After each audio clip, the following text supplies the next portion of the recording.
Hey guys, so on adorethem.com this week we are talking about dads because as of a week from recording this, June, what do we decide? June 18th it is? June 18th, Sunday. June 18th, Always on a next Sunday. Sunday, is Father's Day. So we have a real life father with us today. They caught one in the wild.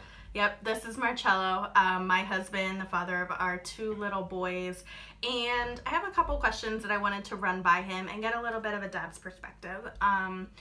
Chris and I talk a lot from our perspective, so we wanted to hear from you. Okay. So, I'm game. Go ahead. I said I'm game. Oh. So, first question, an easy one. Maybe not so easy. What do you like best about being a dad? Or a couple things you really enjoy about being a dad? Some of the things I like most about being a dad, one is just obviously, and it's pretty corny and cheesy, but just like seeing like the actual smile on their face, and like when they're like really excited, and even like over just like small things. So watch them actually discover things. Another thing I really like about being a dad is just seeing like so many things that I liked as a kid actually like transfer over to them. Like I liked Mega Man as a kid, they like Mega Man. I liked Mario, they like Mario. So I mean, same thing like wrestling and sports. So it's nice that to see those things kind of transfer over. Yeah, for sure. Yeah. And you do a good job of Your opinion's only slightly biased. well, you do a good job of like sharing those things with them. Like they like to hear like what was your favorite video game or what did you do when you were little? Yeah. And I think that's fun that you guys get to share that a little bit. And it's also, the video games, like you can still find ways to play them together, watch the shows together, buy the action figures together. So it is a fun thing to be able to share your childhood with your kids. Exactly. All right, so what's the hardest part of being a dad? Balancing everything. Like when you're a dad, you want to be a provider, you want to be for them, you want to be there for them, you want to spend enough time with them, but then you also have to do things from an actual business perspective too, and where you're moving things along. So really just finding that balance between the right amount of work and the right amount of spending time with them. And I think most dads now feel guilty about not spending enough time with them, whereas I think we do have a pretty decent balance, but still I would like obviously to spend more time with them if possible. Yeah, I mean, in comparison to not that long ago, you spend a lot more time and a lot more quality time with our kids than dads, a generation or two ago would have. And it's a shift. I think you're right that a lot more dads are feeling more guilty, even though they're doing, I don't want to say a better job, but they're doing more. And they're and I think I think we're starting to see a little bit of that because moms share the same thing. Like we, are we spending enough time with them? Are we doing enough with them? At what point, where's that balance of career and home? So it's kind of nice to share that weight a little bit with you guys, that at least we're in the same boat and you're feeling guilty too. We can all be guilty together. We're Catholic, so that's part of it. Yeah. So number 3, is being a dad what you expected? Yeah.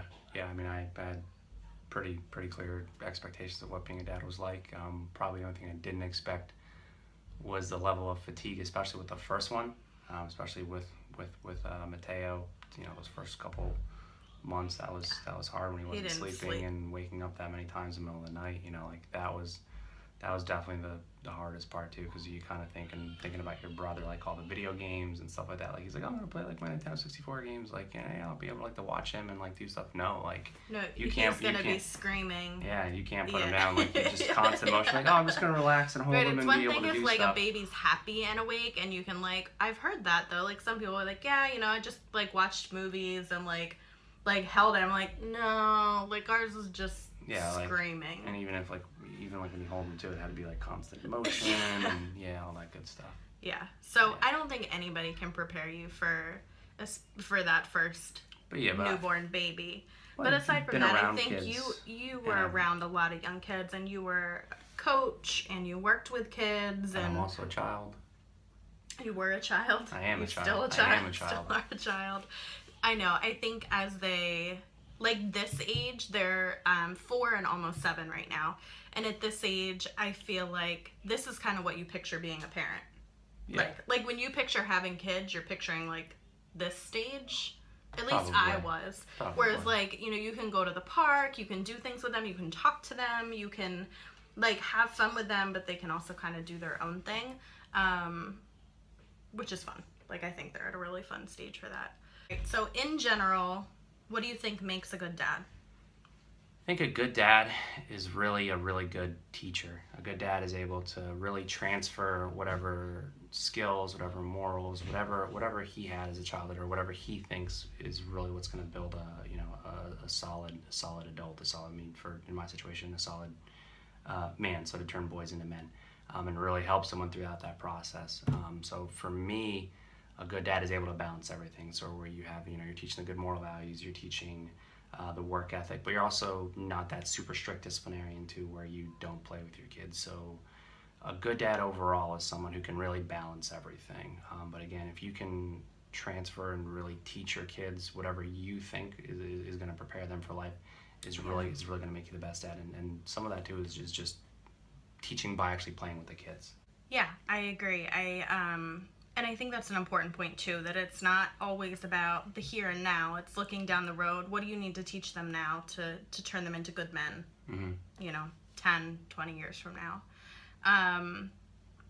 All right, and then last one, how do you think your role as a dad will change as our boys get older? Which kind of goes along with that same thing. I mean, it's kind of the same thing. So like a little bit of the shift more toward, pointing them in the right direction, and and maybe playing a little bit less and a little bit more conversational, and just and again treat them more like an actual adult as they actually become adult, but having that actual level of actual separation, because right now it's parent child, and that conversation goes back and forth, but eventually that's going to transition to adult conversation, but really like keeping things in check, especially as they get older. Thinking about especially probably Julian first, because Mateo's a little bit of a sweetheart. Julian will probably be a little bit quicker in terms of like, I don't want to hug, leave me alone, stuff like that. So really balancing that is going to be is what's going to be key as they actually get older, and realizing that the kid you have at 6 is not necessarily the same kid that you have at 10, and that's okay. And then same thing for when he's 4 and he's 16, completely different. You have to treat them differently as they actually age, but obviously still keep in mind, build that same relationship throughout. But meeting them where they're at, and if they have questions about the bigger things or if bigger issues are coming up, then you address those just like we address anything else along the way. Like, it's the open communication the parenting style doesn't really change. That mutual respect doesn't change, compassion and all that doesn't change, but the needs of the child does. Yeah, and how you address them does a little bit. Okay. All right. That was easy. So hopefully that was helpful. As always, if you guys have any questions or feedback for us, you can comment below or reach out to us on social media, and we will talk to you later. See ya. Bye.